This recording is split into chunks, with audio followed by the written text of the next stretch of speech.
Registration దేని చేశారు? 2023 దాకా రిజిస్ట్రేషన్ దేని చేశారు? ఎందుకు బోర్డు పెట్టలేదు? కరెంటు బిల్లు దేని కట్టించుకున్నారు? రెవెన్యూ దేన్ని కట్టించుకున్నారు? దేనికి పర్మిషన్ ఇచ్చారు? మరి జడ్జీలు ఏం చేస్తున్నారు? మరి జడ్జీలు వాళ్ళు ప్రశ్నించొద్దా? మరి దేనికి ఇచ్చారు పర్మిషన్లు కొట్టమని? ముందు వాళ్ళు పిలవాలి కదా. మరి ఏది మన రిజిస్ట్రార్ని పిలవాలి కదా, కరెంటు వాళ్ళు పిలవాలి కదా, బోర్డులు పెట్టాలి కదా. ఇవన్నీ చర్చించకుండా ఎలా ఇస్తావు పర్మిషన్ కొట్టమని? ఏ రకంగా ఇస్తారు మీరు? అంటే మీరు అధికారులు మీకు చెల్లుద్దని ఇస్తారా? అది ఎంతవరకు ధర్మం చెప్పండి. ఇంకోటి మన ఎమ్మెల్యే గారు కూర్చుంటే ఆయనే మనకు రాజు ఇక్కడ ఈ ఏరియాకి. ఆయన కూర్చుంటే ఎవరు రారు, దమ్మున మగోడు రాడు. మరి మన ఎమ్మెల్యే గారు చూడలేదు, మన ఎంపీ గారు చూడలేదు. మరి వాళ్ళని పరిశీలించాలి. నీ వల్ల కాదని ఎమ్మెల్యే మన ముఖ్యమంత్రి గారికి మన లోకేష్ బాబు గారు పవన్ కళ్యాణ్కి ఇలా జరుగుతుంది, ఏరియాలో ఇంత మోసం జరుగుతుంది, ఈ దగా సొసైటీ అని చెప్తే వాళ్ళు చూస్తారుగా, వాళ్ళు మన ఎంక్వైరీ చేపిస్తారుగా కమిటీస్గా. ఇది సిబిఐఎస్సీ అని తెలిసిపోతుంది ఎవరు దొంగలు ఎవరు మంచోళ్ళని. సిబిఐఎస్సీ అని తెలిసిపోద్ది. ఓన్లీ మన చంద్రబాబు నాయుడు గారు ఆ గురువు గారు పట్టుకుంటేనే ఇది అయిద్దండి. అది 42 ప్లాట్లు కూల్చారు, 26 బిల్డింగులు ఉన్నాయి. 2023 దాకా రిజిస్ట్రేషన్ చేశారండి. దేనికి చేసింది మరి గవర్నమెంట్? మళ్ళీ మన జడ్జి గారు ప్రశ్నించొద్దా? వాళ్ళని ప్రశ్నించొద్దా? వాళ్ళు రాయొద్దు దానిలో తప్పంతా. జడ్జిలు గారు ఎలా రాశారు? జడ్జి గారు ఏ జడ్జి? కింద జడ్జి పై జడ్జి అయినా నువ్వు ఎప్పుడూ సంగతి ఏంటి? ఎప్పుడు 2000 గెలవడం ఏంటి? 2017 నోటీస్ ఇవ్వడం ఏంటి? అదేం పద్ధతి? మరి జడ్జిలు కూడా తెలుసుకోవాలిగా. ఈ రకంగా ఏంటి మీకు? ఎందుకు మన రిజిస్టర్లు మీరు ఆపలేదు? ఎందుకు మీరు నోటీస్ ఇవ్వలేదు? ఎందుకు బోర్డు పెట్టలేదు? దేని కరెంట్ ఇప్పించారు అని వాళ్ళు అడగాలిగా జడ్జిలు. అంటే మీరు న్యాయమూర్తులని మేము ఇదా? మీరు ప్రజలను కాపేవాళ్ళు. జడ్జి అంటే ఒక దేవుడు. మన ముఖ్యమంత్రి కంటే పౌరగోళ్ళు మీరే ఇలా చేస్తే ఇంక మేమేం బతుకుతాం? జోజీ నగర్, ఇది కరెంట్ ఆఫీస్ రోడ్లో 42 ప్లాట్లు ఆర్టీ సుబ్బారావు గారు వేశారండి. ఈ ప్లాట్లు అనేక రకాలుగా చాలా చేతులు మారాయి. 82లో అగ్రిమెంట్ మీద ఆదిశేషు అని చేయించుకున్నారంట. అది మాకైతే తెలియదు. 84లో ఆదిశేషు గారు ఒక సొసైటీకి రాసిచ్చారని ఫేక్ సొసైటీ క్రియేట్ చేసి 84లో వాళ్ళు కోర్టులో వేశారని అన్నారు. 2001లో ప్లాట్లు వేసి ఈ మజీద్ గారి స్థలం ఓనరు అందరికీ అమ్మటం జరిగింది. 2016లో మాకు నోటీసులు వచ్చినాయి. ఇవి ఏంటో అని పరిశీలించగా లాయర్ నోటీస్ ఏంటి, సదాశివ శాస్త్రి గారు నోటీస్ పంపిస్తే ఏంటో అని చూడగా ఈ భూములు కోర్టులో ఉన్నాయి అని తేలింది. మేము అప్పటి నుంచి పోరాడుతూనే ఉన్నాము. మాకు సుప్రీంకోర్టులో కూడా న్యాయం జరగలేదు, జిల్లా కోర్టులో కూడా న్యాయం జరగలేదు. మా వాళ్ళు ఢిల్లీకి వెళ్ళారు.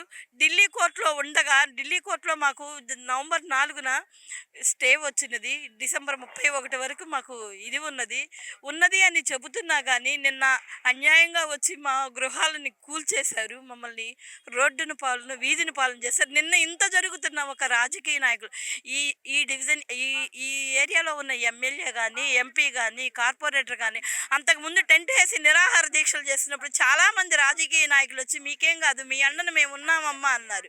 మా ఓట్లే కావాలి కానీ మా పాలన వాళ్ళకి అవసరం లేదు. ఎలక్షన్ టైంలో మా ఓట్లు మాతో మేము కావాలని గెలిపించుకున్నందుకు మాకు ఇచ్చిన శిక్ష మా ప్రభుత్వం వచ్చి మమ్మల్ని చూసి కనికరించి మాకు న్యాయం చెయ్యాలి. ఇది మా ఆవేదన అండి. పక్కా రిజిస్ట్రేషన్లేనండి. మా ఈ బ్యాంక్ లోన్లు ఉన్నాయి, కరెంటు బిల్లులు ఉన్నాయి. నిన్న కరెంటు కూడా ఆపిచ్చేసారనమాట. ఎదుటి వ్యక్తులు ఆ పలుకుబడితో కరెంటును ఆపిచ్చేసి కోళ్ళు దోసేసారనమాట. మాకైతే తెలియదండి అంత దారుణం ఎందుకు చేశారు వాళ్ళు. ఇది ఎప్పుడో భూమి ఎంతో లోతునున్నది. ఇది ఇప్పుడు కొంచెం డెవలప్ అయ్యింది.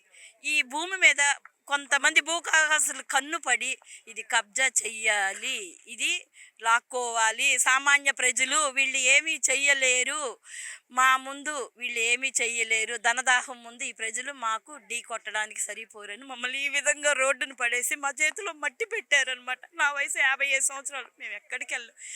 ఇన్ని జరుగుతున్నా కానీ ఒక్కళ్ళు కూడా దిగొచ్చి మమ్మల్ని చూడలేదు. మాకు న్యాయం చెయ్యండి. మా ఆవేదన. బజార్నే రోడ్డు మీద పడిపోయాము మా పిల్లలు మేము. 1997లో మేము కొనుక్కున్నాం ఇక్కడ మామూలుగానే. కొనుక్కుంటే అప్పుడు ఆయన మసీద్ గారును సుబ్బారావు గారు కలిసి కొనిపిస్తే 2001లో అప్పుడు రిజిస్టర్ చేశారు మాకు. చేస్తే మేమేమో అప్పటి నుంచి కొని ఇది అక్కడ ఇల్లులు కూడా కట్టుకున్నాం. 3వ నెంబర్ ఫ్లాట్ మాది. 2 ఆడపిల్లలకి ఇచ్చా నేను ఆ స్థలం.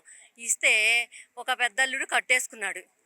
చిన్నల్లుడు ఇంకా కట్టుకోవడానికి అన్ని తోలిచ్చుకున్నాడు. ఇప్పుడు వాడు పగలగొట్టేశాడు. చిన్నల్లుడేమో అమెరికాలో ఉంటాడు. వాడు నాకు చిన్న కూతురికి 3 ఆడపిల్లలు పుట్టారు. ఆడు ఈ ఎట్లా వదిలేన ప్రాపర్టీ కోసం నా కూతుర్ని వదిలేశాడు. ఇప్పుడు నా ఇంట్లో ఉంది ఆ కూతురు. 2 ఆడపిల్లలకు 3 పిల్లలు పుట్టారు. దాన్ని వదిలేశాడు. ఏంటి ఆడి చూడు. మరి ఈ పెద్దల్లుడు కూడా డాబా పగలగొట్టాడు, కట్టుకున్నాడుగా, పగలగొట్టాడుగా. ఇప్పుడు నా పరిస్థితి ఏమైపోవాలి నేను? చెప్పయ్యాను. ఇదిగో ఈ కోట్లు కానీ ఆటలు కానీ ఉన్న బంగారం గాజులు అన్నీ అమ్మేసి కట్టుకున్నాం. ఇప్పుడు మా పరిస్థితి ఏంటి అసలు? ఎవరిది తప్పంట? మా తప్ప? ఎవరిది తప్పు? లాయర్లు కొనేశాడు. ఫస్ట్ నుంచి లాయర్లు కొనేశాడు. ఇప్పుడు బట్టే వస్తుంటే నిన్న ఎంత బతిలాడా మా డాబా కట్టొద్దు అని. అదేమంటే నీ మీద పడిపోతాయి, నువ్వు హాస్పిటల్ పాలైపోతావు అని తడిపించారు. 50 మంది లాయర్లు 200 పోలీసులు పెట్టుకుంటే ఏమైపోతాం మేము? చెరవ రెక్క పట్టుకుని ఇడుతున్నారు. ఏంటి మా పరిస్థితి అండి? ఈ ఈ ప్రభుత్వం, కొత్త ప్రభుత్వం ఏం చేసిద్ది మమ్మల్ని? ఆడపిల్లల్ని ఏం చెయ్యాలి మేము? అందరి దగ్గర తీసుకెళ్లారు. లోకేష్ దగ్గరికి వెళ్ళారు, అన్ని దగ్గరికి వెళ్ళారు. వీళ్ళందరూ మగవాళ్ళు. నేను వయసులో ఉన్నదాన్ని కనుక ముసలిదాన్ని అయిపోయా. నేను కదలేక నేను వెళ్ళలేదు. కానీ వీళ్ళందరూ పెద్దవాళ్ళందరూ వెళ్ళారు. మరి ఇప్పుడు మా పరిస్థితి ఏంటి ఇక్కడ? ఇప్పుడు మేమేం చెయ్యాలి అసలు? నిన్నేమో అది నోటీస్ వచ్చింది అంటే అసలు కావాలని సన్నాసి ఇచ్చేసేసాడు. నీ ఇష్టం వచ్చినట్టు తిట్టుకోండి, నీ ఇష్టం వచ్చినట్టు చేసుకో, నాకేం పర్వాలేదు అన్నాడు ఆ పగలగొట్టినాడును ఆ లాయరు. మా లాయర్లందరిని పెట్టుకుని ఎప్పటి నుంచో మేము నడుతుంది కదా. మా లాయర్లను కొనేసి వచ్చాడు కాడు. అసలు చిన్న పాయింట్ దగ్గర మాట్లాడలేకపోయాడు ఆడు బతికెట్టుకుని. మా లాయర్లు కొంచెం చిన్నదాన్ని డబ్బులు తక్కువ ఇచ్చారని, ఎట్లా ఇచ్చారనో వాడికి ఆడంటే వాడు శిష్యుడు అంట. మాకు తెలియదా ఏ లాయరు ఆ శిష్యుడు? అలా పెద్ద లాయరు శిష్యుడు అంట. అమ్మేశాడు వాడికి. మరి మా పరిస్థితి ఇప్పుడు ఏం చెయ్యాలి? అసలు నిన్న సుప్రీంకోర్టులో గెలిచి వచ్చాము. మాకు ఉంది అన్నా కూడా ఇంచకుండా ఇలా చేస్తే ఇప్పుడు మా పెద్దల్లుడు చిన్నల్లుడు ఏం చేస్తారండి? మేమే నడి రోడ్డు మీద ఉన్నాం. గవర్నమెంట్ ఇచ్చే 4000 పెన్షన్తో మేము బతుకుతున్నాం. ఇప్పుడు మేము మంటాడి నుంచి వచ్చాను. మరి ఇక్కడ మాకు ఏం దారి లేక ఇప్పుడు మా పరిస్థితి ఏం చేయాలో చెప్పండి. ఇప్పుడు మీరు ఎక్కడ తీసుకెళ్తున్నారు దీన్ని? ఎక్కడ దాకా వెళ్తుంది ఇది ఇప్పుడు ఈ వీడియో? మా స్థలాలు మాకు ఇచ్చేయాలి. అవి ఇస్తే మరి ఎట్టగొట్ట కట్టుకుంటారు వాళ్ళే. మరి వాళ్ళన్నా కట్టుకుంటారు. మళ్ళీ ఆడపిల్లలు ఉన్నారు, వాళ్ళు ఉన్నారు. ఆ పిల్లలకు కూడా వచ్చేసి 40 సంవత్సరాల దగ్గర. మరి ఆ పిల్లలు ఏమన్నారు? మా స్థలం మాకు ఇవ్వాలి, ఆ ఇల్లు పగలగొట్టినందుకు వాడు డబ్బులు ఇవ్వాలి. అదే డబ్బులు ఇవ్వకపోతే మేము ఎట్ట కట్టుకుంటాం? కట్టిన ఇల్లు బంగారు లాంటి ఇల్లు పగలగొట్టాడు. మా పెద్దల్లుడు కట్టుకున్నాడు, చిన్నల్లుడు కామో వదిలేశాడు అనుకో.